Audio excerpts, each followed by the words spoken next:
Subscribe to our channel by clicking the subscribe button. Click the bell button and enjoy the latest uploads from our channel. Question number 13. List two methodologies which were involved in Human Genome Project.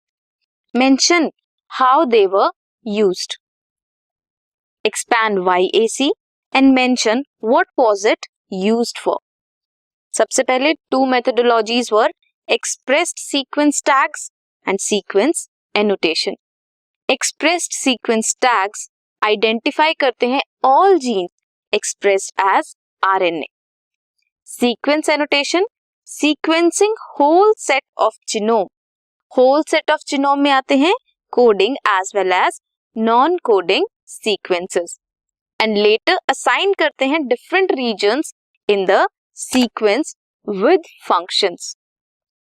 YAC stands for yeast artificial chromosomes, which is used as a cloning vector. Clone करता है DNA fragments को in a suitable host so that DNA sequencing can be done. This was question number 13.